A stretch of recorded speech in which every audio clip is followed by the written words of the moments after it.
A paz do Senhor Jesus, igreja, boa noite. Hoje nós estamos aqui nessa segunda noite, do estudo do livro do Apocalipse, nessa segunda parte. E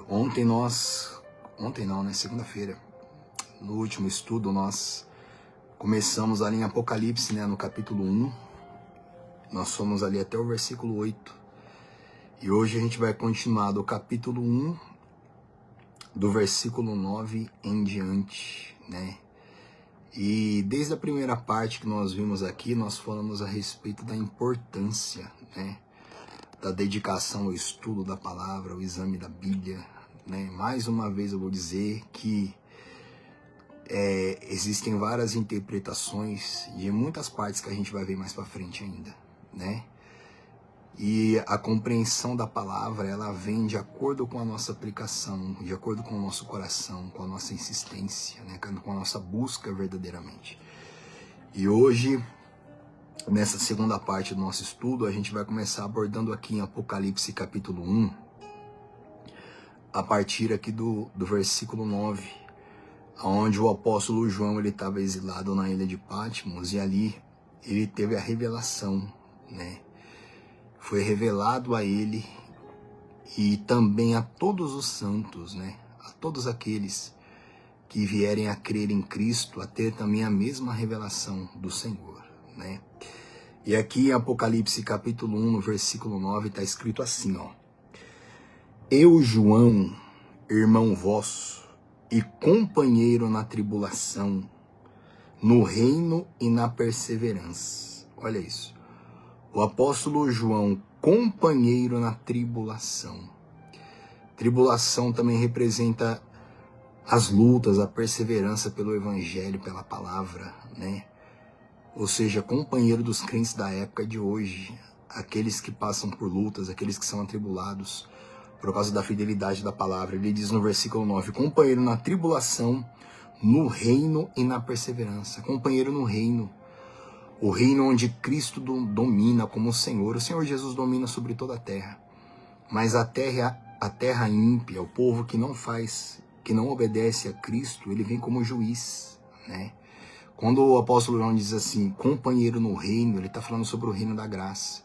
Não tendo o Senhor Jesus como juiz, Mas tendo ele como Senhor, aqueles que obedecem, aqueles que andam de acordo com a vontade do reino verdadeiramente, E ele diz assim, companheiro no reino e na perseverança, A perseverança, a dedicação que o cristão tem para viver, para andar diante de Deus. Para andar diante de Deus, meus irmãos, tem que haver uma perseverança, uma constância, uma insistência. E isso tem que partir de cada um de nós, Diz assim, o apóstolo João diz, versículo 9, Eu, João, irmão vosso, companheiro na tribulação, no reino e na perseverança, em Jesus achei-me na ilha chamada Patmos, por causa da palavra de Deus e do testemunho de Jesus Cristo. Olha isso.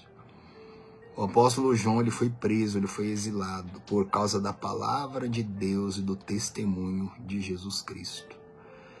Hoje nós queremos, pegar os benefícios do evangelho, porque isso aqui também é um benefício. Ser atribulado por causa da palavra é um benefício que leva a pessoa para mais perto de Deus, que deixa a pessoa mais santa, mais pura, onde faz com que a pessoa participe mais de toda a vida que Deus tem para dar. Mas hoje essa parte está perdida um pouco, Hoje muitas pessoas não querem ser companheiras dos outros nas tribulações, quer dizer, elas só querem participar dos benefícios, ou seja, das bênçãos, receber de Deus, bênção, favor. O apóstolo João, ele fala, por causa da palavra de Deus, do testemunho de Jesus, eu estou passando por essa tribulação. Eu estou passando por essa dificuldade, por essa luta, E ele diz assim, versículo 10, Achei-me em espírito no dia do Senhor, e ouvi por trás de mim grande voz como de trombeta. O chamado de Deus. Ali o apóstolo João, ele foi arrebatado em espírito. Ele não estava dormindo, não era um sonho. mas ali ele foi arrebatado em espírito. E ali ele se achou, como ele declara ali, no dia do Senhor. O dia do Senhor tem algumas interpretações a esse respeito, né? A Bíblia fala do dia do Senhor, que é o dia da vinda do Senhor, e também o dia do Senhor, também que pode representar o domingo, né? Que é o dia que o Senhor Jesus Cristo, ali, ele ressuscitou, o dia do Senhor. E não vamos nos aplicar a isso, mas entenda dessa forma. Achei-me no dia do Senhor, versículo 10 ainda, ele diz assim: e ouvi por detrás de mim grande voz como de trombeta. Ou seja, um chamado que ele ouviu, um chamado. Som de trombeta traz a seriedade, né? O chamado, e também que vai ser anunciado algo importante, né? Tanto por aquilo que vai ser anunciado que é importante, e também por aquele que vai apresentar tanto o assunto quanto por quem vai falar, né?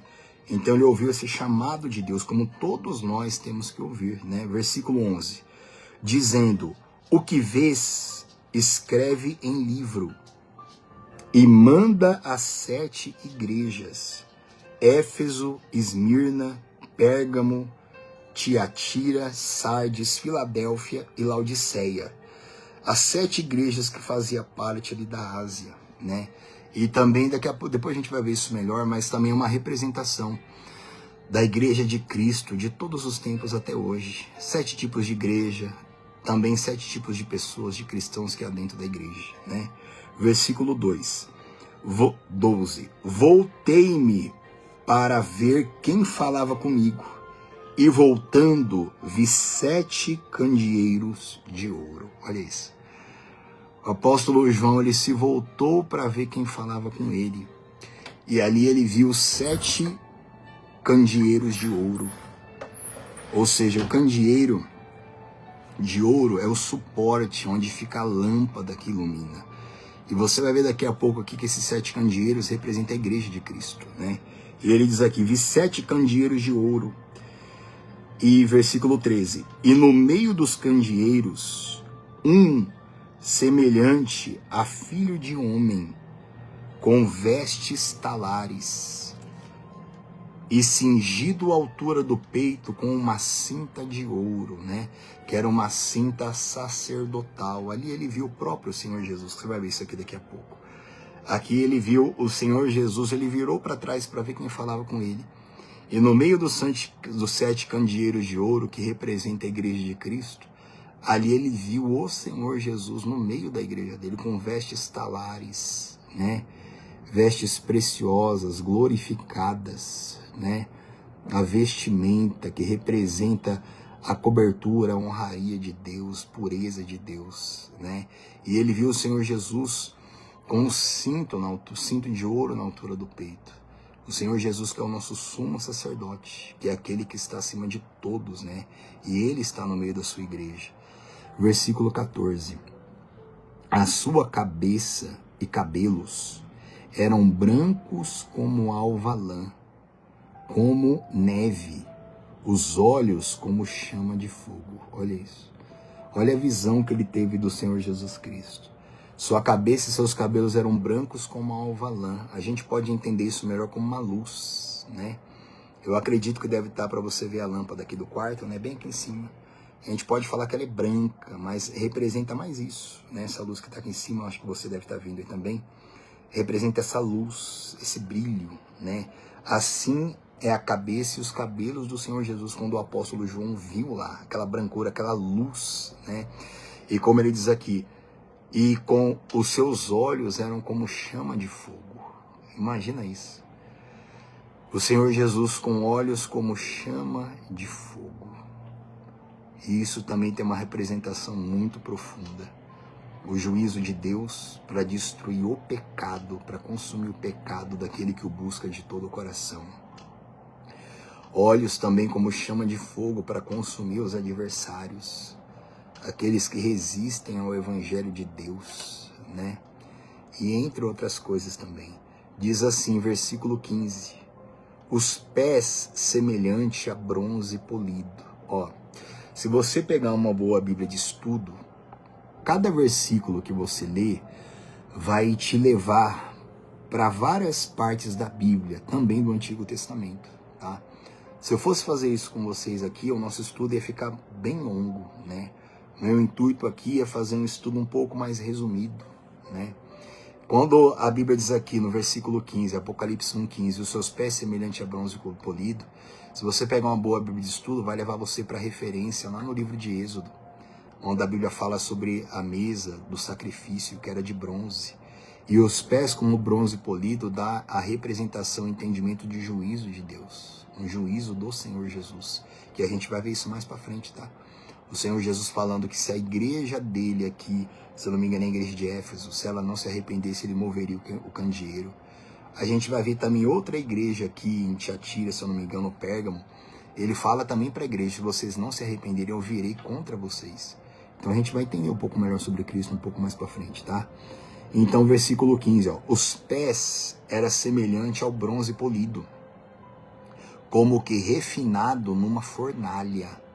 A voz como de voz de muitas águas. Olha isso. Agora o apóstolo João está declarando que a voz do Senhor Jesus era como voz de muitas águas. O apóstolo João estava exilado numa ilha, né, chamada de Patmos. E ali ele ouvia sempre o barulho das ondas batendo nas rochas, né, batendo ali na ilha onde ele estava.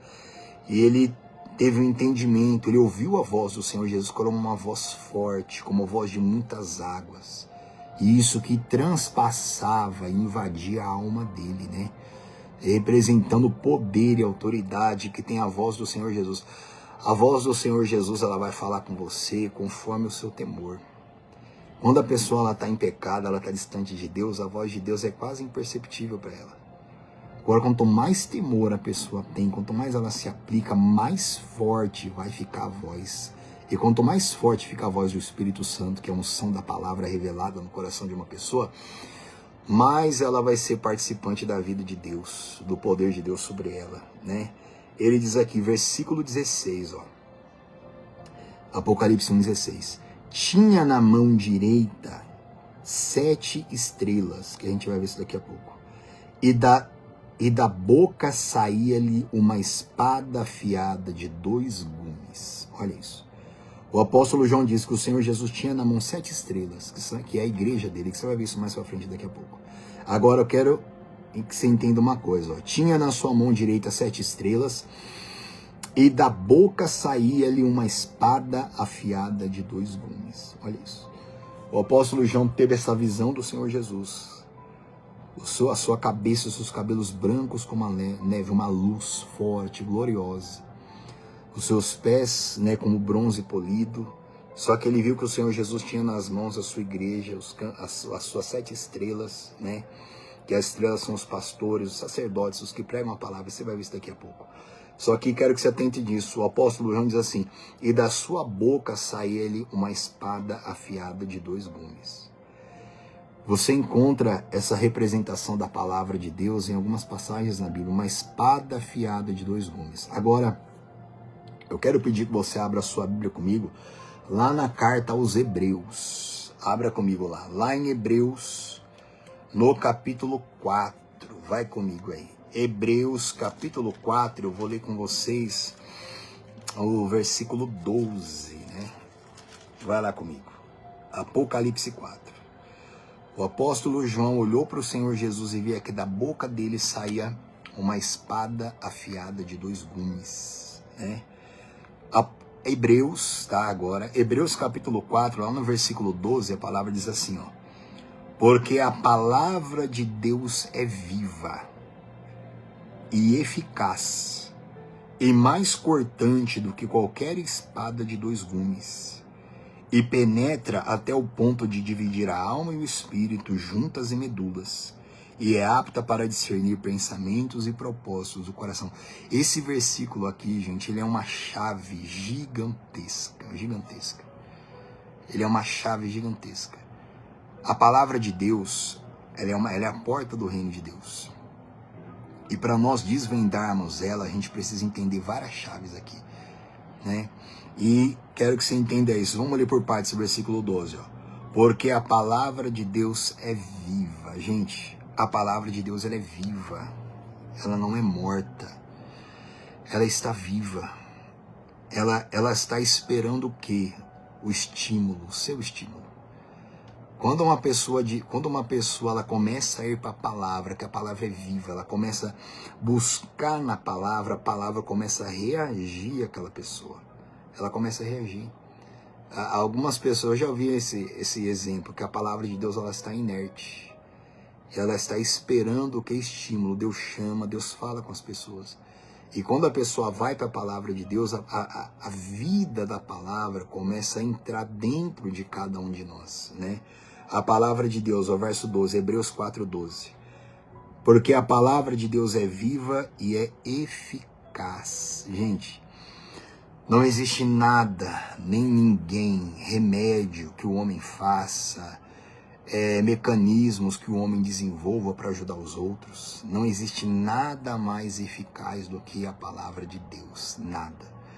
Palavra de Deus, você vai ver, ela restaura a alma, o espírito, o corpo, saúde, vida financeira, todas as áreas, porque ela é eficaz. Ela é eficaz. Não há nada mais eficaz do que ela.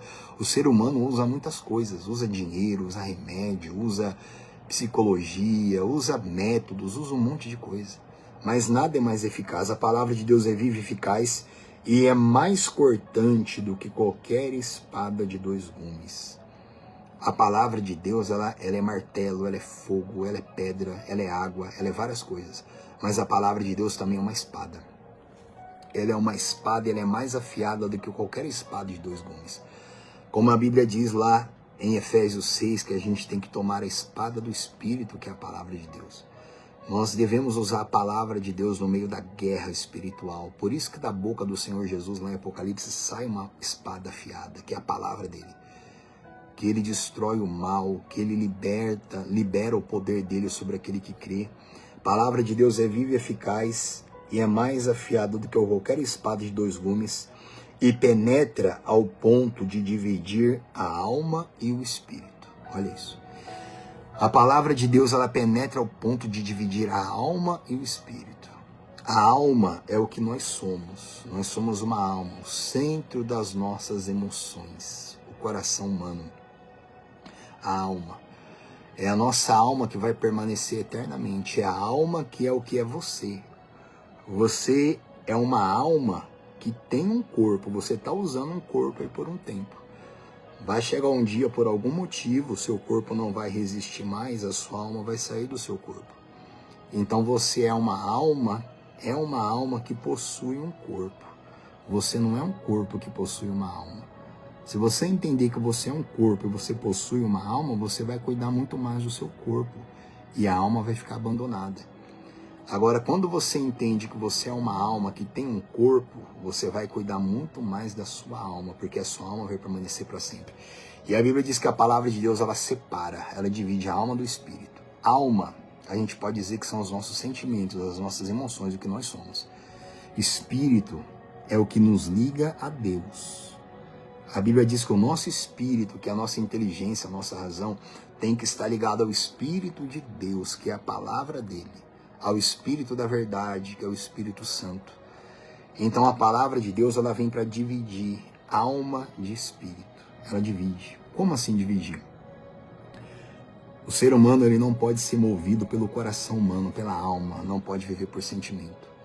O justo de Deus ele vive pela fé. E é a fé que nos liga a Deus através do Espírito da palavra. A fé verdadeira, ela vem pelo ouvir e pelo ouvir da palavra de Deus. Quando a nossa mente, como está escrito em Romanos 12, né? Que nós devemos prestar a Deus um culto racional, o nosso espírito. Como eu falei, acho que no estudo passado, né? Que Deus ele procura os verdadeiros adoradores que o adoram em espírito e em verdade. Como está escrito lá no 1º mandamento, né? Amar a Deus com toda a tua força, e fala assim, com todo o teu entendimento. Amar a Deus com todo o entendimento é o Espírito. Então a palavra de Deus, ela divide a alma do Espírito. Ela divide. Ela divide sentimento de espírito que nos liga a Deus. E quando o nosso espírito é dirigido pelo Espírito da palavra, é onde a nossa alma ela é curada. É onde a nossa alma, ela passa a sentir como Deus sente, onde a pessoa ela recebe de Deus um coração novo. Um novo coração, que é sentir como Deus sente, que é ter todas as nossas emoções curadas. E aí a gente deixa de lado as emoções humanas, o amor humano, natural, a gente passa a ter o amor de Deus, que é o fruto do Espírito Santo. A gente passa a ter a alegria de Deus, que é a alegria do Espírito Santo, a bondade do Espírito Santo, né? Todos os frutos do Espírito Santo, né? E a gente vai ver isso no próximo estudo, tá? A respeito do Espírito Santo. Mas, resumindo aqui, a palavra de Deus divide a alma do Espírito. Quando uma pessoa é governada pelo coração humano, que a Bíblia também chama de carne, ela vive pelo sentimento. E sentimento anula o Espírito, anula. E quando uma pessoa vive pela alma, coração humano, sentimento humano, carne também, que envolve tudo isso, o Espírito fica anulado, ele fica nulo diante de Deus. A pessoa não consegue mais se ligar a Deus, porque o sentimento governa ela. Agora, quando a pessoa ela liga o espírito dela, o espírito da verdade, ela anula tudo que ela sente de pecado, de tudo. Então o espírito da pessoa passa a governar a carne, o coração humano, ou seja, o que ela sente. Aí a pessoa ela é liberta de verdade, aí ela é livre. Quando o sentimento governa isso daqui, aí a pessoa é escrava. Escrava da velha natureza, da carne, de sentimento e, consequentemente, dos espíritos malignos. Agora, quando uma pessoa recebe a palavra, ela decide crer na verdade, viver a palavra e buscar ela, aí o espírito da pessoa é liberto. E liberta a alma da pessoa, liberta. E o espírito passa a governar a alma da pessoa. Aí a pessoa ela passa a ser livre de verdade. Agora, versículo 12. E penetra ao ponto de dividir a alma e espírito, juntas e medulas, ou seja, vai no mais profundo que você vai entender isso, juntas e medulas, ó. E é apta para discernir os pensamentos e propósitos do coração. Eu amo esse versículo aqui. A palavra de Deus, ela é apta, ela penetra juntas e medulas, o mais profundo que ninguém conhece, ninguém. E ela é apta para discernir propósitos e pensamentos do coração. Igreja, isso aqui é muito forte. Eu vou até tomar cuidado como é que eu vou falar isso aqui, porque na igreja, quando eu prego isso aqui, eu falo mais abertamente. A palavra de Deus, ela é apta para discernir pensamentos e propósitos. Eu separei aqui, o que significa a palavra discernir? Discernir significa perceber claramente, distinguir, diferenciar, discriminar, compreender, perceber e entender. Olha isso. Olha o que a palavra de Deus ela faz. Ela percebe claramente, ela distingue, diferencia, discrimina, compreende, percebe e entende. A palavra de Deus ela é apta para tudo isso. Agora entenda a mesma coisa. O ser humano, ele tem a tendência em buscar isso daqui em outras pessoas. Existem profissionais, psicólogos, psiquiatra, psicanalista, um monte de profissional. Eles estudaram e eles atendem pessoas e ali as pessoas sentem, ali eles começam a falar com as pessoas para ver se as pessoas elas se abrem. E ali aquele profissional, ele vai tentar fazer isso para poder ajudar aquela pessoa. E eles ajudam até certo ponto. Ele vai tentar fazer isso, ele vai fazer com que aquela pessoa se abra, fale com ele, né? Vai tentar entender o passado dela, um monte de coisa que aconteceu, porque quando a pessoa procura esses profissionais é porque ela está com algum problema emocional sério. Aí aquele profissional vai fazer um monte de pergunta, vai deixar aquela pessoa falar um monte de coisa, por quê? Porque ele quer perceber claramente, ele quer distinguir, ele quer diferenciar. É que eu não vou desenrolar cada palavra dessa, né? Ele quer discriminar, entender coisas que tem que ser jogada fora, outras que tem que permanecer. Ele quer compreender, ele quer perceber, ele quer entender. Então aquele profissional com o estudo dele, a experiência de outros que vieram antes dele, estudo dele, ele se forma para que ele queira ajudar pessoas nessa área. Ele vai querer ir atrás dela para poder ajudar ela, quando a pessoa procura um desses profissionais. Problema para largar vício, marcas do passado. Hoje essa palavra bloqueio, né, tá muito forte hoje, né? A pessoa tem bloqueio, um monte de coisa. Aquele profissional, ele vai tentar fazer isso. Com as ferramentas que ele tem, com o estudo que ele tem. Mas, gente, por mais que um profissional seja habilidoso, psicólogo, psiquiatra, psicanalista, qualquer um que trabalha nessa área, por mais que ele seja habilidoso, Ninguém, mas nem de longe, chega perto ao poder da palavra. A palavra é o próprio Senhor Jesus. Existe um livro que você poderia ler que diz assim, acho que o maior psicólogo que já existiu. Jesus Cristo, ele é o maior psicólogo que existe, e também psiquiatra. Se você ler os evangelhos, você vai ver que ele também lidava com doido. Jesus, ele é o maior psicólogo que já existiu. Se você ler os 4 evangelhos, você vai ver toda vez que Jesus ele operava um milagre em alguém, primeiro ele tratava de alguma coisa daquela pessoa. Primeiro ele tratava de alguma coisa. Ou era uma mulher hemorrágica, que fazia tantos anos, 12 anos se não me engano, que ela estava com uma hemorragia. A Bíblia diz que aquela mulher já tinha perdido tudo que ela tinha, todos os seus haveres, aquilo indica que ela era uma mulher rica.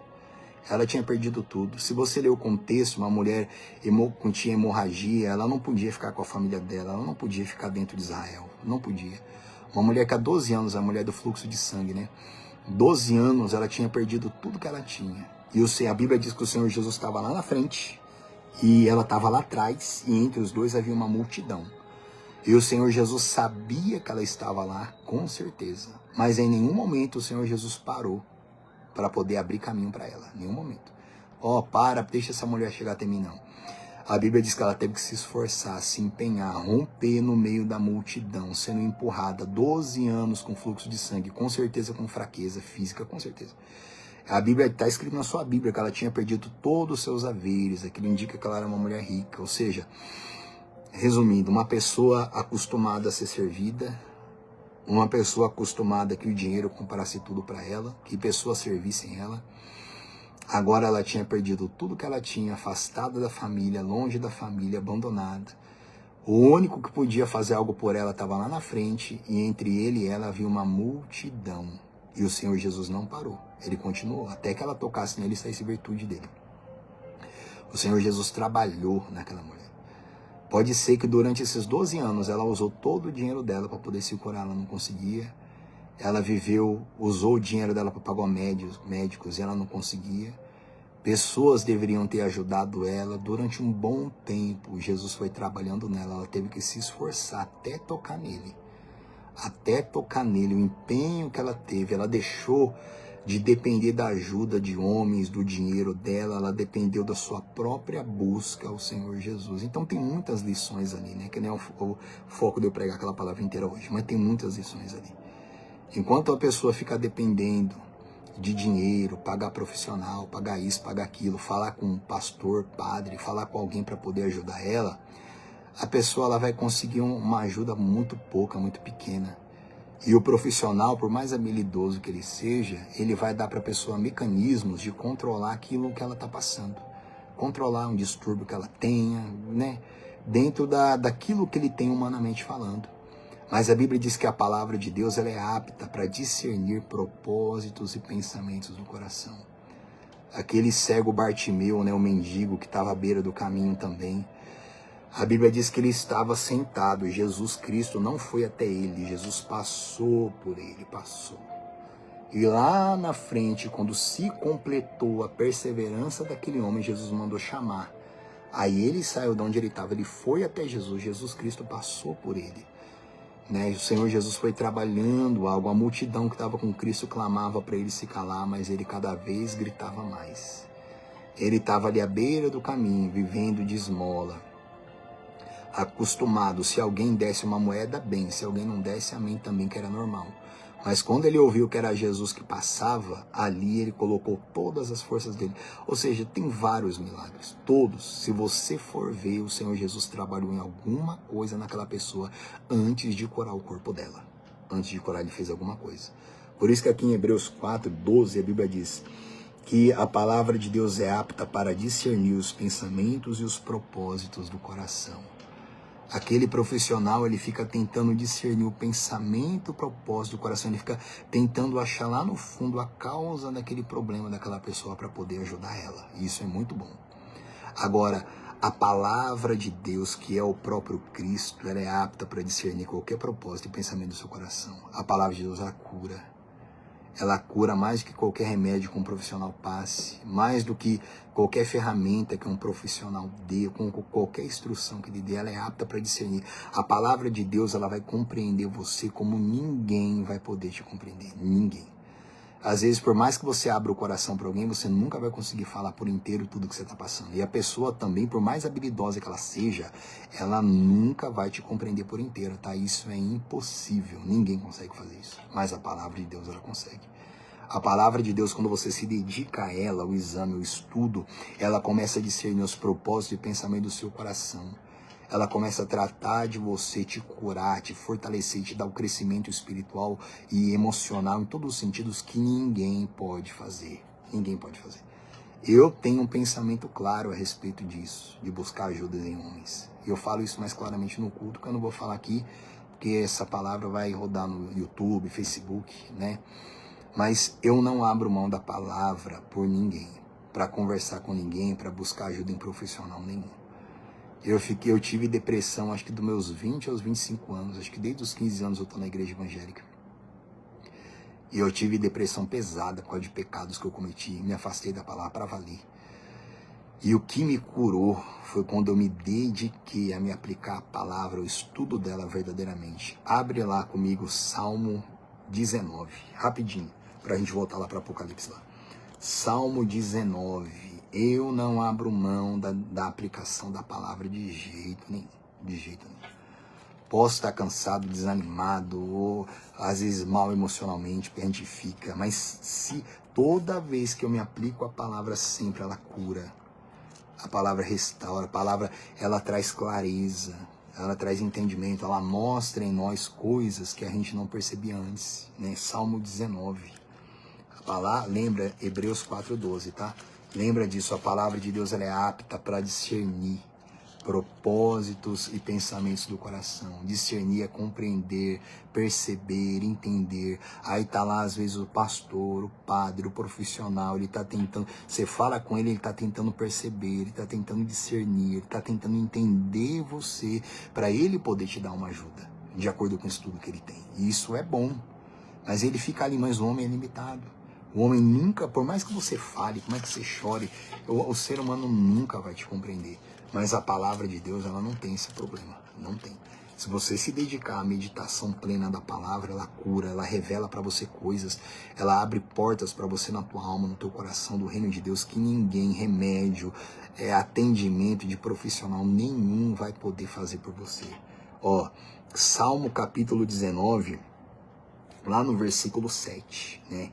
O título do Salmo é A Excelência da Criação e da Palavra de Deus. A excelência da Palavra de Deus. A excelência. A Palavra de Deus está acima infinitamente de qualquer método que o ser humano invente. Qualquer um que desenvolva ou que acha que desenvolveu, tá?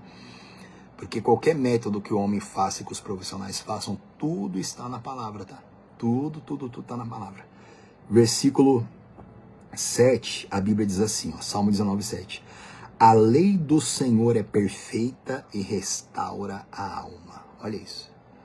A lei do Senhor é perfeita, gente, ela restaura a alma. O ser humano, ele fica com a alma destruída por estar longe de Deus, pelo pecado, por tudo. Fica com a alma destruída. Por vício, por um monte de coisa. Aí procura ajuda em muitas coisas. Só que a Bíblia diz, a lei do Senhor é perfeita e restaura a alma. Olha isso, restaura. Restaurar a alma é trazer a essência como a alma de uma criança pura, limpa, sem mancha, sem dor, sem mutilação que a gente vai ter no decorrer da nossa vida. A lei do Senhor é perfeita e restaura a alma. Verso 7.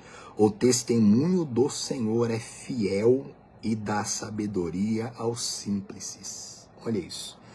O testemunho do Senhor é fiel. Por mais que uma pessoa conte a história de vida dela, a superação dela, que ela venceu isso, ela venceu aquilo, isso é bacana para poder motivar os outros. Isso é bom sim. Mas o testemunho do Senhor é fiel e dá sabedoria aos simples. Sabedoria, acho que eu falei aqui no último estudo, que resumidamente, é a capacidade de evitar problemas.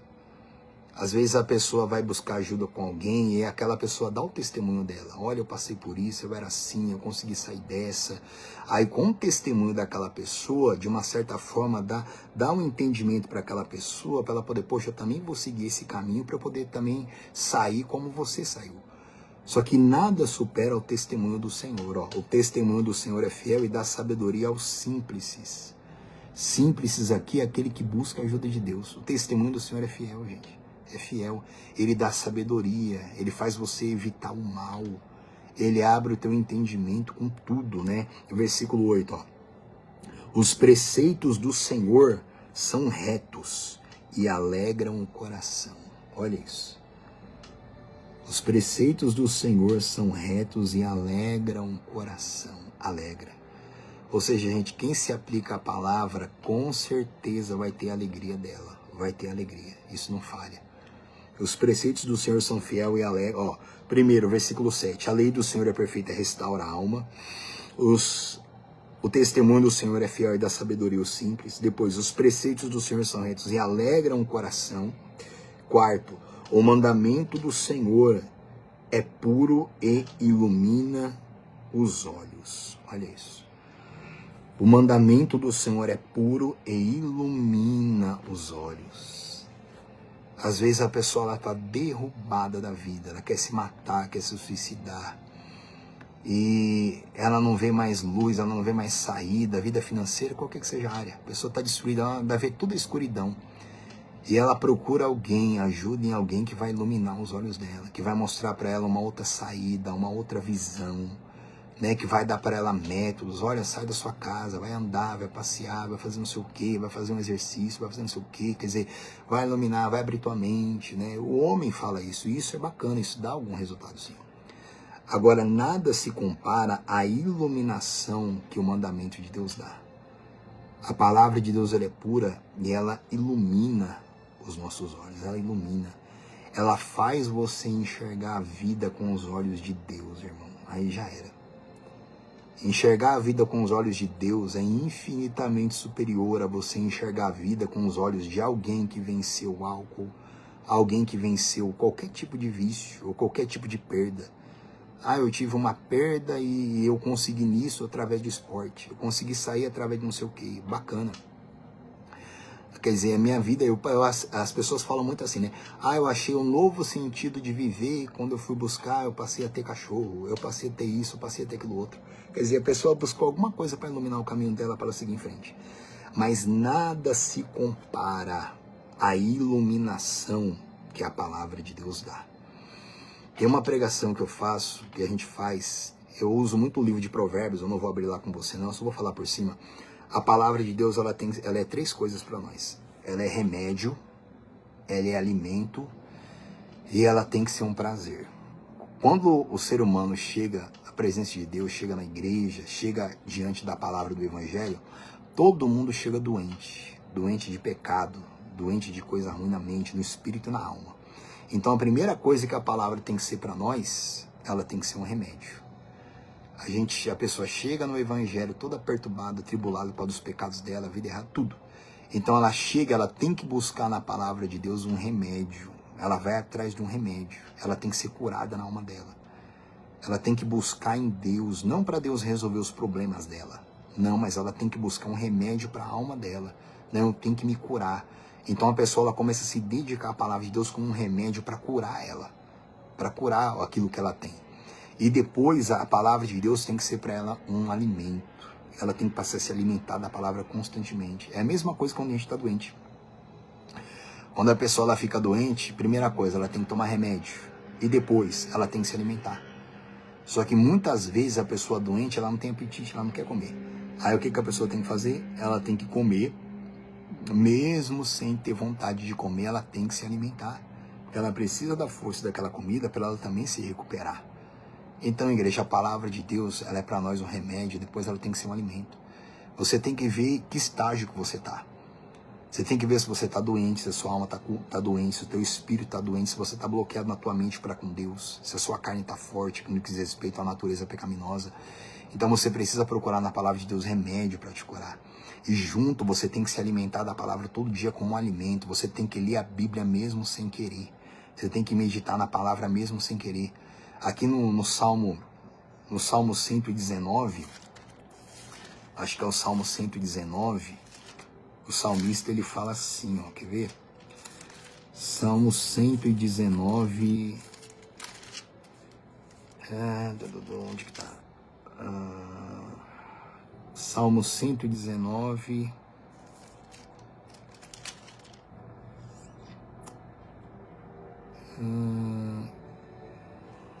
meu zelo. Aqui, Salmo 119, versículo 112. 112. Diz assim, ó. Olha o que o salmista fala. Induzo o coração a guardar os teus decretos para sempre até o fim. Induzo. Salmo 119, versículo 112. O salmista fala assim, eu induzo o meu coração a guardar os preceitos do Senhor. Induzo, eu obrigo o meu coração. É isso que ele fala, eu induzo. Quando a pessoa está doente, você tem que, entre aspas, você tem que induzir ela a comer. Você tem que, entre aspas, né, obrigar aquela pessoa a comer. Quer dizer, mesmo você tem que comer mesmo sem querer. Mesmo sem querer. O salmista está falando, induzo o meu coração a guardar os decretos do Senhor. Eu induzo, eu obrigo, quer dizer, eu não faço o que eu quero. Lembra que Jesus falou, quem quiser vir após mim, é ir após a palavra, negue-se a si mesmo. Induzir o coração, a palavra de Deus é remédio. Você tem que induzir o seu coração, sentimento, a ser dominado pela palavra, que tem que dominar o teu espírito, a obediência, tem que induzir mesmo. Aí, quando você faz isso, você passa a se alimentar da palavra até o ponto que a palavra é remédio, alimento, e até o ponto que ela se torne para você um prazer. Aí sim você vai estar totalmente curado e liberto e feliz na presença de Deus. Quando a palavra de Deus, a oração, as coisas de Deus se tornam para você um prazer. Entenda isso. Uma pessoa quando ela está doente, comer não é um prazer. Viver não é um prazer. Às vezes ela tem com dor, problemas físicos nela. Então a vida para ela não é mais um prazer. Agora quando a pessoa ela é curada daquela enfermidade, ela está forte porque ela se alimentou, aí ela passa a ter prazer de novo. Aí comer aquela comida que antes ela tinha vontade de vomitar, agora ela tem prazer, ela tem apetite naquilo ali. Assim é a nossa vida espiritual. Se você não induzir o seu coração a se alimentar da palavra, você nunca vai ter prazer espiritual. Você vai ver morto espiritualmente, você vai ver cheio de enfermidade na alma. Quando a Bíblia diz lá em Isaías 53 que o Senhor Jesus levou sobre ele as nossas dores, as nossas enfermidades, diz respeito a problemas da alma, a prisões na alma, por causa da morte espiritual. A Bíblia diz, acho que em João, que, não sei se é o capítulo 6, se não me engano, a Bíblia diz assim, o Senhor Jesus fala assim, eu sou o pão vivo que desceu do céu. O pão vivo é diferente do pão normal. O pão vivo, ele é o pão que ele não é feito da semente tostada, tudo, né? É ele que vira aquele pó, vira o trigo, faz o pão. Não, o pão vivo, pega-se a semente, deixa ela no local úmido, coberta, até que aquela semente passa a sair dali raízes. Aí quando aquela sementinha começa a sair raízes, aí pega aquela raiz, moe ela, e dali você faz o pão vivo. O pão vivo é feito não da semente, mas é feito da raiz. Ele é um pão mais forte. Para quem que o pão vivo era dado? O pão vivo era dado para a mulher que tinha acabado de ter bebê, para poder se recuperar as forças, cicatrizar mais rápido. O pão vivo era dado para quem estava doente, para poder ajudar aquela pessoa na recuperação dela. E o pão vivo era dado para soldados, que renovava e dava mais forças. Então tudo na Bíblia tem um porquê. Jesus falou, eu sou o pão vivo que desci do céu. O pão que não é feito meramente da semente, mas ele é feito da raiz, ou seja, ele restaura as forças, ele cura, cicatriza a mulher que acabou de ter a criança. O pão vivo, ele acelera a cura e a recuperação de quem está doente. E o pão vivo, ele dá força para o soldado e renova as forças dele para ele ficar forte, renovado mais rápido para ele poder voltar para a batalha. Olha isso. E tudo isso é uma representação da palavra de Deus. É uma representação.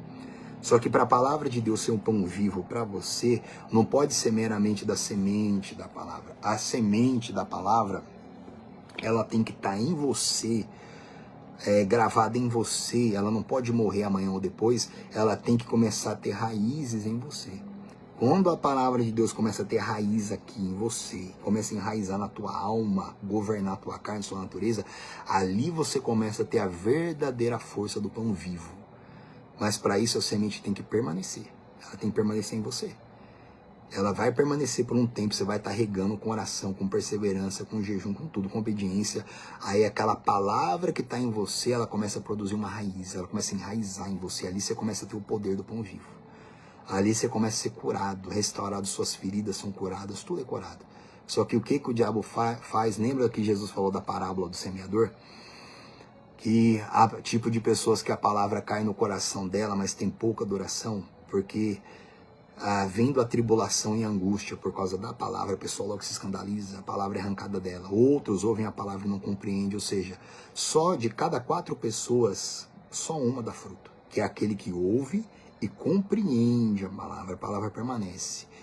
A palavra se enraiza na pessoa e a pessoa começa a ter o poder do pão vivo, né? Acho que está lá em João 6, se não me engano, versículo 52, uma coisa assim. Depois você joga aí, pesquisa lá pela internet, você vai ver Jesus, o pão vivo. Aí você vai ver o que representa isso. Então, gente, você precisa dessa semente, gente. Todo ser humano precisa. Como, né, nós vimos que, voltando lá para Apocalipse, né, que o apóstolo João viu que da boca do Senhor Jesus saiu uma espada afiada de 2 gumes, apta para discernir pensamentos e propósitos do coração. Meu Deus. Ao invés de eu procurar uma pessoa para falar dela, do meu passado, de onde que eu nasci, quem era minha mãe, meu pai, que eu sofri quando eu era criança, porque aí aquela pessoa vai tentar discernir para ela poder me ajudar. Olha que complicação. É explicar de onde que vem minha mãe, de quem era o meu pai, quem eram os parentes dele. Olha que volta, olha que enrolação. Meu Deus do céu. Tudo isso. Ainda pagam dinheiro lá e não sei o que. Aí a pessoa vai tentar entender, discernir, ela vai tentar ver, para ela poder te dar um mecanismo, uma ajuda para poder te tirar daquilo ali. Só que isso é bacana, não sou contra não.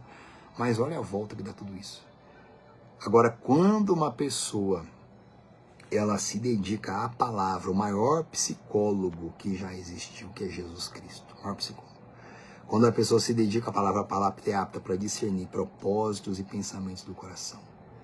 Ela vai curando, ela vai fortalecendo, ela vai cicatrizando, ela vai dando vida, ela vai transformando, o perdão vai sendo liberado, a pessoa vai se libertando de coisa, de vício, de maldição, de pecado, ela consegue perdoar, ela consegue ter força para ela se levantar, a força de um soldado renovado.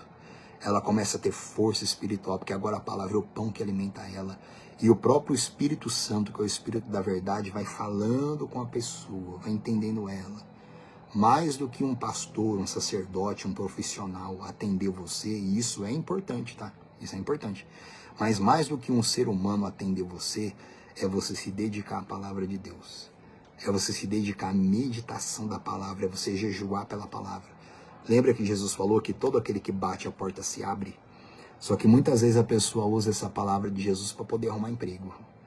Jesus falou, todo que bate a porta se abre. Aí a pessoa, não, eu vou orar até eu receber. Não, é para isso também. Mas bater para a porta se abrir é a porta do reino. A palavra de Deus é a porta do reino do céu. Todo aquele que bate, a porta se abre. Se a porta se abrir, como Jesus falou lá em João 10, né? Você vai entrar e você vai sair, você vai achar pastagem, né? Voltando lá para Apocalipse, capítulo 1, versículo 16, né? Voltando lá. Apocalipse, capítulo 1, versículo 16, ó. Tinha na mão direita 7 estrelas, e da boca saía-lhe uma espada afiada de 2 gumes. O seu rosto brilhava como o sol na sua força. Verso 17. Quando o vi, caí a seus pés como morto. Porém ele me pôs sobre mim a mão direita, dizendo, não temas, eu sou o primeiro e o último. Olha isso. O apóstolo João, quando ele viu o Senhor Jesus, ali ele caiu aos pés dele como morto. Gente, esse é o poder que a palavra de Deus ela tem que ter sobre cada um de nós. O poder de tirar as nossas forças. Tirar. Quando Daniel tinha acabado estava jejuando e orando, né, um propósito para poder compreender a revelação que Deus tinha dado para ele, a Bíblia diz que Deus, ali o anjo apareceu para Daniel. Ele estava com os homens com ele, a Bíblia diz que os homens correram. Só que Daniel falou assim, não restou força em mim, eu caí com o rosto em terra. Daniel não teve força para fugir, ou seja, a palavra de Deus tem que tirar as nossas forças. Como assim? A palavra de Deus tem que tirar a nossa força para fugir da presença de Deus. Ou seja, a nossa força para pecar. Tirar a nossa força, quer dizer, tem que matar a nossa natureza humana, covarde, porque a nossa natureza humana ela é covarde, ela foge de Deus, tá? Ela foge. A nossa natureza humana, ela é como Jonas, né? Ela foge da vontade de Deus. O apóstolo João caiu sem forças, prostrado, né, diante de Deus. Daniel ficou também sem forças nenhuma. E a palavra de Deus, ela tem que ter esse poder em nós. A gente tem que se alimentar da palavra, como eu disse antes, remédio, alimento, até que ela seja um prazer, né? Mas para isso ela tem que matar toda a nossa velha criatura, para que a gente não tenha forças para fugir, para fazer o que a nossa natureza pecaminosa quer. Ainda, no finalzinho do versículo 17, Jesus falou para ele, não temas, eu sou o primeiro e o último. Olha isso, não há ninguém além dele. Ele é o primeiro, ele é o último. Ou seja, muitos deuses apareceram no mundo e aparecerão até a volta de Cristo. Falsos deuses, né? Muitos deuses, dinheiro é um deles. Quer dizer, tudo aquilo que o homem coloca sua confiança que não seja Deus. Mas Jesus falou, Jesus é o verbo, tá? Jesus é a palavra. Jesus falou, eu sou o primeiro, eu sou o último. Ou seja, é dele que vem todas as coisas, né? É muito bom quando um ser humano se dedica a ajudar outros seres humanos. Ele estuda, ele se aplica e ali realmente ele consegue trazer uma ajuda às pessoas. Mas só Jesus Cristo salva. Só a palavra salva. O homem, ele cura, entre aspas, superficialmente. O homem dá mecanismos para os outros, superficialmente. Mas só Jesus cura profundamente. Só Ele tem o poder de discernir alma e espírito, de trazer uma cura juntas e medulas. Quer dizer, o mais profundo que ninguém chega, né? Ele é o primeiro e o último. Versículo 18. Aquele que vive, estive morto, mas eis que estou vivo pelos séculos dos séculos. E tenho as chaves da morte e do inferno. Olha isso. O Senhor Jesus se apresentou para o apóstolo João. O apóstolo João aqui na ilha de Patmos, se você pegar uma boa Bíblia de estudo, ele tinha por volta de 96 anos de idade, tá?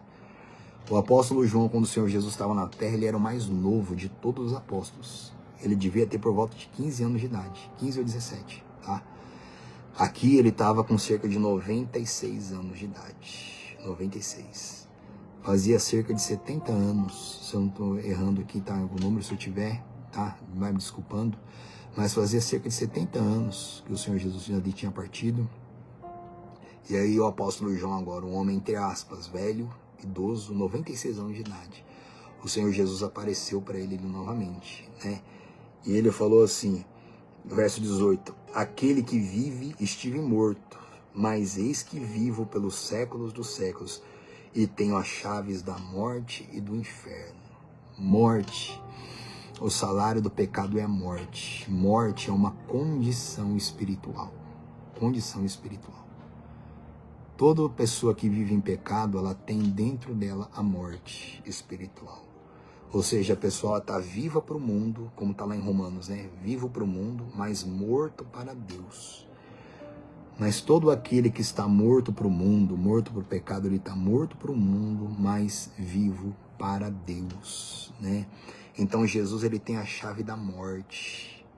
Ele tem a chave para poder tirar a pessoa da morte. Você lembra quando Adão caiu em pecado? Quando Adão caiu, a estrela dele se apagou espiritualmente.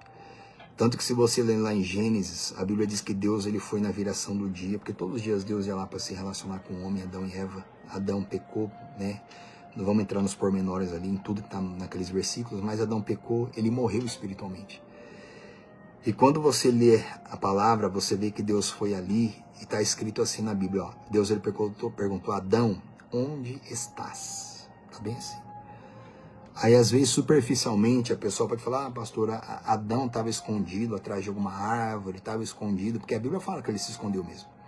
Mas quando Deus perguntou assim, Adão, onde estás? Não era porque tinha uma árvore cobrindo ele, não.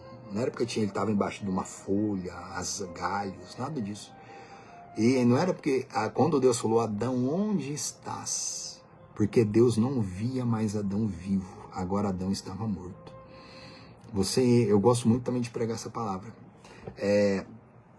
Espiritualmente, Adão, ele foi sepultado. Tenho certeza que você já deve ter ido em cemitério. Aí quando você vai no cemitério, você vê várias covas lá, né?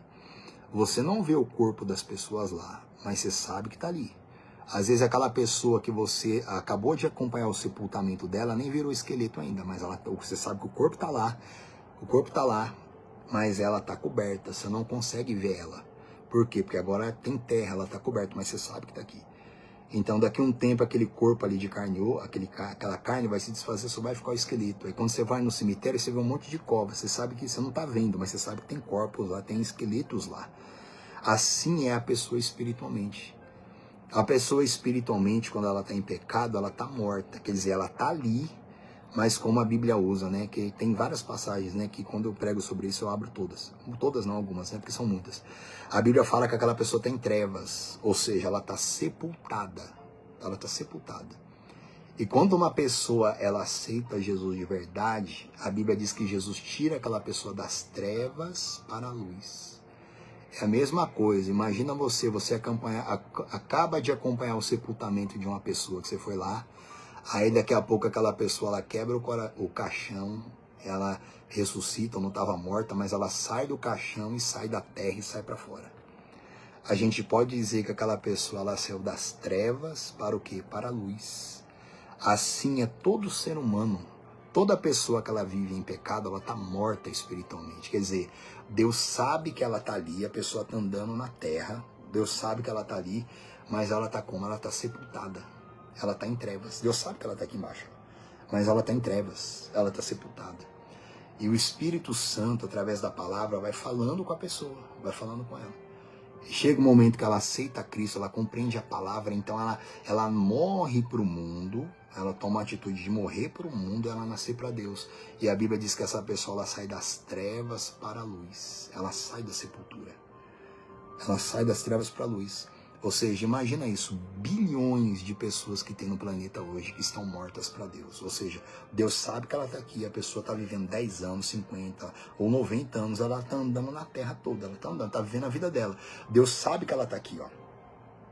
Mas Deus não pode ver aquela pessoa. Por quê? Porque ela está em trevas. Ela está sepultada espiritualmente. Agora, quando ela ouve o chamado de Deus, ela sai das trevas porque para a luz.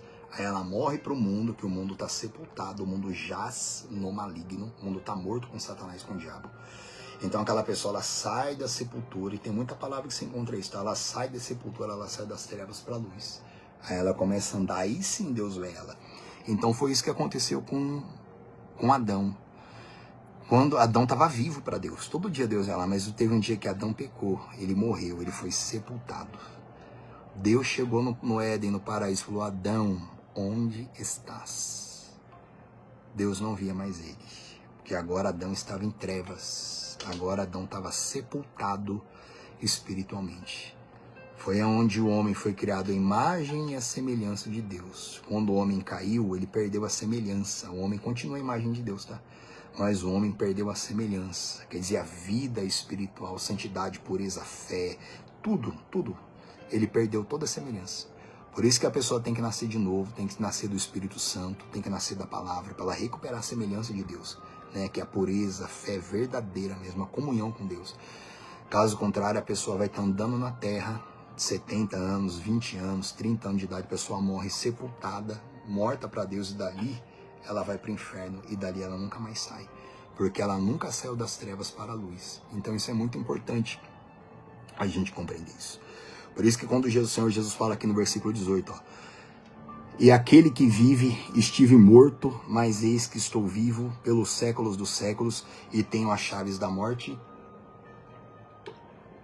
e as chaves do inferno. Ele tem a chave da morte.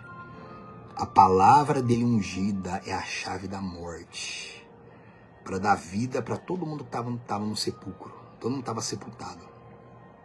A Bíblia chama as pessoas, alguns, de sepulcros caiados. O que é sepulcro caiado? Você encontra na Bíblia. Sepulcro caiado quer dizer bonito por fora. É aquele túmulo que você vai no cemitério, tá bonito, mármore e tal, coisa mais linda. Sepulcro caiado é isso, bonito por fora, mas por dentro tá podre. Ou seja, você pode colocar mármore, você pode colocar rosa, planta, orquídea, o que for. Mas lá dentro tá podre, tá fedido, tá horrível, só tem morte lá dentro. Então a Bíblia se refere assim às pessoas que estão mortas sem Deus. Elas são sepulcros caiados, né? Bonito por fora, mas podre por dentro, sujo por dentro. Então Jesus, ele tem a chave da morte e ele tem a chave do inferno. Ele tem. É ele quem, o diabo não manda no inferno. Ele não manda. Quem manda é o Senhor Jesus. Então a gente fala, o inferno é a casa do diabo, irmão. O diabo não gosta de ficar no inferno, nem os demônios não gostam de ficar no inferno. Os demônios, eles procuram casas. A Bíblia diz que pessoas são casas para a habitação do Espírito Santo. Ou quando vivem no erro longe de Deus, os demônios saem do inferno e habitam em pessoas. Então os demônios detestam o inferno. O Senhor Jesus tem a chave do inferno. Ou seja, a Bíblia diz que Deus nos deu poder e nos deu autoridade sobre todas as coisas, inclusive sobre o inferno. Se eu quero, e quero não, né? Se o ser humano precisa ter autoridade sobre o inferno para não ser influenciado e destruído por ele, eu tenho que ter aliança com aquele que tem a chave do inferno, aquele que manda no inferno. Se eu não tiver uma aliança com Jesus, irmão, pode ficar falando, tá amarrado, tá repreendido, usar ferradura, pensar que é uma pessoa boa, dar cesta básica pros outros, fazer nada disso vai repreender o inferno. Só Jesus Cristo tem a chave da morte do inferno, só Ele, tá? Não é nada que a pessoa venha fazer que venha dar vida para a alma dela, nada. O que dá vida para a alma é aquele que tem a chave de tudo, resumidamente, tá? Porque só isso aqui também já dá uma pregação inteira. Vamos terminar, estamos terminando, tá? Vamos ler só até o 20 e a gente termina. Apocalipse 1, versículo 19, ó. Escreve, pois as coisas que viste e as que são, e as que hão de acontecer depois destas. Quanto ao mistério das 7 estrelas que vistes na minha mão direita, e aos 7 candeeiros de ouro, as 7 estrelas são os 7 anjos das 7 igrejas, que a gente vai começar a ver a partir do próximo estudo, tá? Que é a igreja em Éfeso, Esmirna, Pérgamo, a gente vai entender 7 tipos de igreja até hoje, 7 tipos de crente, tá? A gente vai entender isso depois. Jesus falou, quanto a esses, ó, quanto ao mistério das 7 estrelas que vistes na minha mão direita e aos 7 candeeiros de ouro, as 7 estrelas são 7 anjos das igrejas. A palavra anjo significa mensageiro. O Senhor Jesus estava ditando ali agora uma carta para o apóstolo João que ele ia mandar para os anjos, que são os meus presbíteros, né, da igreja, os pastores da igreja, sacerdote da igreja. Vai mandar para cada um deles uma carta escrita, endereçada para os anjos, para os mensageiros. Gente, hoje no mundo há uma, sempre houve, né, mas hoje há uma deturpação da palavra. Hoje existe um termo terrível aí, ó, chamado desigrejado. Pessoas que saem das igrejas e querem seguir carreira solo, vamos dizer assim. Eu não preciso de pastor, de padre, de sacerdote, eu posso entender a Bíblia sozinho. Igreja, não existe vida fora do corpo, Jesus é o cabeça. Na igreja de Cristo há uma hierarquia, há um corpo, nós somos membros de um só corpo, nós somos membros. Igreja não é um salão que a gente se reúne. Mas igreja é a unidade do corpo de Cristo, é o temor, é a reverência. É o membro compreender a função e respeitar o sacerdote, é o sacerdote compreender a função e a importância do membro, do obreiro, presbítero, missionário, seja qual for o cargo, a nomenclatura que a pessoa esteja na igreja. A carta é dirigida ao anjo da igreja. O anjo da igreja, ele tem uma responsabilidade maior do que todos os outros. Para quem mais é dado, mais é cobrado. Meu Deus do céu. O anjo da igreja, ele tem que estar na mão do Senhor Jesus. O Senhor Jesus, quando ele apareceu para João, ele tinha 7 estrelas. As estrelas são os anjos, são os mensageiros. O anjo da igreja, o sacerdote, seja ele quem for, padre, pastor, que for, ele tem que ser uma estrela. Ele tem que brilhar. Mas não no sentido de aparecer para o mundo, não. Quer dizer, ele tem que estar vivo para Deus. Ele tem que estar vivo. Lembra quando o Senhor Jesus nasceu? E ali apareceu uma estrela para os magos. E os magos do Oriente foram seguindo a estrela até apontarem para quem? Para Jesus. Então, Os pastores, os presbíteros da igreja, eles são uma estrela. E essa estrela tem que apontar para quem? Tem que apontar para quem? Para Jesus. Os magos do Oriente representam os povos, as pessoas, hoje. Os povos, as pessoas que vão seguindo a estrela. Mas a estrela não pode ser soberba, orgulhosa, apontar a pessoa para o ministério dela. Porque a minha igreja é maior. Hoje é terrível, né? A minha igreja manifesta mais demônio, a minha tem mais cura, a minha tem mais palavra, a minha tem mais louvor, a minha é mais certa. Quer dizer, as estrelas hoje apontam para si mesmos, apontam para a placa, mas não apontam para Jesus. Hoje está terrível, infelizmente, né? Mas a função da igreja é como levar os magos até Cristo, a contemplarem o Salvador. Aquela estrela foi guiando, saíram lá do Oriente, e eles não eram anjos, tá? Eles eram homens, tá? Eles foram guiados olhando para a estrela, até a estrela apontar para Cristo, apontar para Jesus. Levaram até Jesus, onde levaram o presente, toda a provisão que ele precisava. Assim também uma representação de quando Abraão estava meio derrubado dentro da tenda, né, dele. Deus falou para Abraão, né, sai da tua tenda e olha para cima, ele viu as estrelas. Assim vai ser a sua descendência tão numerosa. E ali Abraão ficou renovado ali nas suas forças. A função do verdadeiro pastor, como a gente vai ver depois no próximo estudo da igreja de Éfeso, que eles sabiam reconhecer os falsos apóstolos, os falsos pastores, pregadores, sacerdotes, seja o que for, nomenclatura. A função do verdadeira estrela da igreja, o sacerdote, o mensageiro, que a mensagem vem para ele, é apontar a pessoa para Jesus e fazer aquela pessoa se encher de força de Deus, como Abraão foi fortalecido quando saiu da tenda dele e olhou para cima para as estrelas. Então, entre outras passagens, tá? Então Jesus falou isso, né? Versículo 20, vamos terminando. Quanto ao mistério das 7 estrelas que vistes na minha mão direita e aos 7 candeeiros de ouro, as 7 estrelas são os anjos das 7 igrejas e os 7 candeeiros são as 7 igrejas. Candeeiro é aquele aparato de ouro, bronze, tanto faz, candeeiro, né? Ele tem ali as suas partes, né? Você já deve ter visto o candeeiro. E sobre o candeeiro ele carrega o quê? Ele carrega lâmpadas para iluminar. Então a igreja de Cristo, ela é um candeeiro. Ela é um candeeiro. Os pastores, os líderes, são a estrela que tem que brilhar espiritualmente e apontar para Jesus. E na outra mão, o Senhor Jesus tem o candeeiro, que é a igreja dele, que está na mão dele. E o candeeiro, ele leva lâmpadas que vai iluminando tudo. A igreja de Cristo, ela é a lâmpada que ilumina tudo. Ela é a lâmpada. Ela é um candeeiro que tem que carregar a verdadeira luz que ilumina o mundo, né? O mundo não pode influenciar a igreja, mas é a igreja que tem que influenciar o mundo, porque a igreja é a luz do mundo, né? Então, hoje é a segunda parte do estudo do Apocalipse, a gente vai ficar por aqui hoje, né? Paramos em Apocalipse capítulo 1, versículo 20. Nesse próximo estudo, que deve ser no sábado, sempre 10 horas da noite, tá? Se eu for fazer na sexta, eu vou tá mandando uma mensagem avisando todo mundo aí, deixando avisado no Stories, tá bom?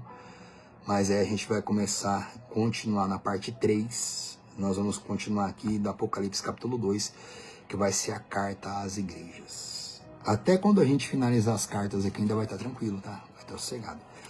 Mas daqui a pouquinho, quando a gente finalizar as cartas, aí a gente vai entrar em matéria, como que eu posso dizer, profunda, entre aspas, pesada. Aí a gente vai ver coisa forte aqui. Muita coisa também, você vai ver quando a gente chegar lá, tá bom? E aí a gente vai começar a falar sobre arrebatamento da igreja, quando ele vai acontecer, antes, durante ou depois da grande tribulação. Aí a gente vai dedicar um bom tempo nisso, porque há muita, né, briga. Tem aqueles que acreditam que a igreja vai ser arrebatada antes da volta de Cristo, depois da volta ou no meio da grande tribulação. E a gente vai ver o que a gente entende, o que eu penso a esse respeito, né? E que Deus ilumine para que cada um tenha o seu entendimento, tá bom? Então hoje, nessa quarta-feira, nós ficamos por aqui. Eu vou mandar também essa mensagem, vai ficar gravada no Facebook, tá? E vai ficar também no YouTube, tá bom? Se você puder também lá nos acompanhar no YouTube, se inscrever no YouTube, tá bom? E que chegue ao máximo de pessoas possível, tá? E ainda que uma só pessoa fosse iluminada com essas mensagens, para mim já seria o suficiente. Porque eu já teria o meu galardão. Galardão é recompensa de Deus, tá? E eu vou falar sobre isso mais pra frente, sobre o galardão, tá bom? Então a todos que ficaram aqui com a gente, tá? Seu Júlio, toda uma Brenda, todo mundo, um monte de Dona Maria do Socorro, ai, Dona Verina, Dona Maria do José dos Anjos, um abraço. Dona Maria, fala pro seu José, Dona Maria, vem participar também conosco, tá? Acho que ele tá aí com a senhora também. Para todos, tá? Desculpa se eu não falei o nome de alguém, mas um grande abraço para todos vocês, tá bom? Então, neste sábado, 10 horas da noite, nós estaremos aqui, se Deus quiser. Em nome do Senhor Jesus, tá? Deus abençoe vocês, uma ótima noite. Depois assista essa mensagem com calma novamente, tá? Dona Glória também, fica na paz do Senhor Jesus e uma boa noite a todos, tá? Vamos ficando por aqui, já vou desfazer agora, tá bom? Deus abençoe em nome de Jesus.